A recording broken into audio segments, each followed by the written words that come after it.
Basically, another thing I want to know. I look like real quick, crap. because this is after I laid it out. Do I always look like that? One of the big things. Damn. This is huge. The magnitude of this is absolutely much. huge.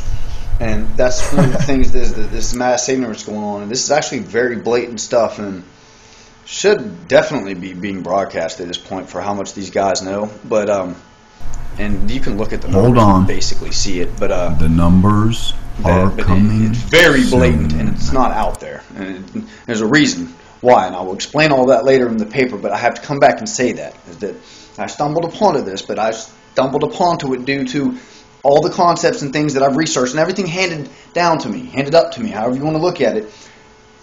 And anyways, I just had to say that. Just a few more seconds. That's pretty much the gear of it. The numbers will incredible. appear. That much more because of how blatant it is and the fact that it's not.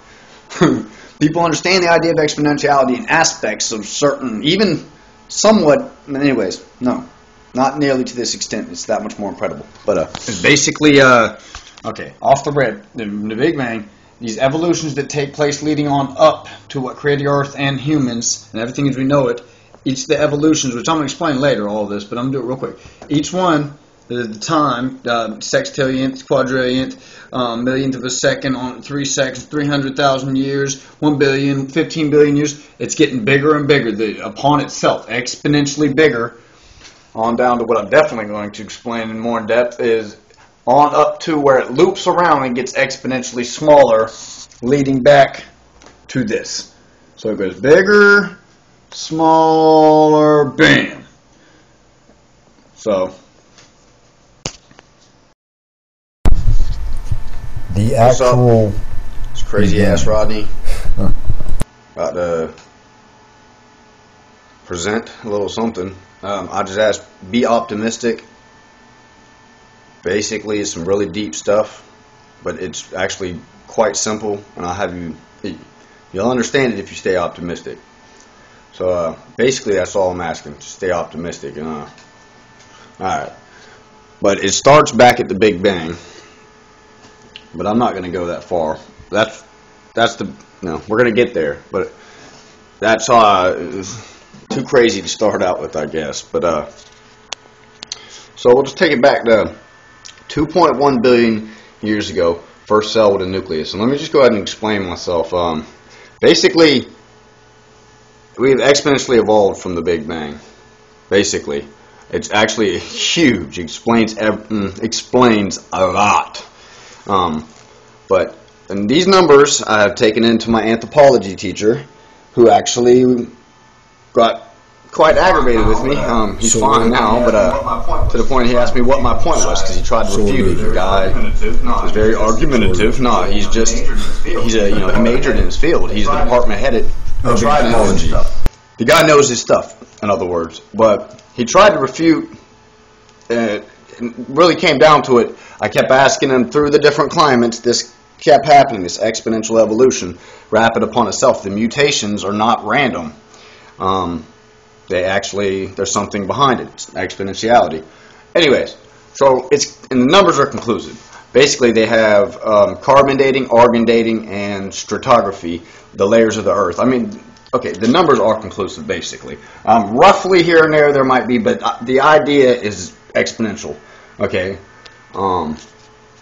so this is really exponentiality in a very crude nutshell. There's going to be a lot of details that I'm going to miss. I'm going to break this down later, but okay. 2.1 billion years ago, the first cell with a nucleus. First single cell amoeba. Okay? The light's just nice little glare pissing me off. But 1.5 billion years later, simple animals evolved. 60 million years later, vertebrates. 25 million years later, or after that, more complex vertebrates. 10 million after that, tetrapods. So you see, bam, bam, bam. Each time it's happening more rapid upon itself, exponentially. And I'll get into this later, what exactly the classifications. But okay, come on down here, and then you got this big 180 million gap. You're like, oh man, it's when we evolved to mammals. It took us a while to get there. But I'll come back to that too. And then, okay, 95 million placental mammals. 25 million years later, super primates. 21 primates. 4 more complex primates. You get the idea. 25 million years it took us from then to become dry-nosed primates. And I was like, oh, well, that's throwing a little kink in the chain, but hold on, I'll come back. 10 million years later, we evolved to become simians. 2 million years later, apes. And 13, oh, there's another one. It's like, oh, it took us 13 million years to evolve to become great apes. Grade A great apes. I mean, these apes were great. They would, million years down the road, are soon to occupy the sector that is known as Great Britain. They're just that great. So good for them. But, anyways, what the hell was I thinking about? Oh yeah, exponential evolution, that little thing. Anyways, and then I'm going to have to come back to that to explain this. But basically, there's a inherent cycle that's going on here. Look, 1, 2, 3, 4, 5, bam. Okay, 1, 2, 3, 4, bam. 1, 2, bam. 1, and then it actually just continues to happen more rapidly upon itself. And I will get into why we've had over 100 recessions and a few depressions and panics in the U.S., and it's this simple idea that these are cleansing processes. It exponentially works its way up. Think of each as little bangs, basically. There's big bangs, and then each collapse was a little bang. Basically, I have to stop right now because it's too long. I had to chop it in pieces, but you got this far, you might as well watch the second one. It only gets better. There's 3 little pieces, and it really ties all together at the end. So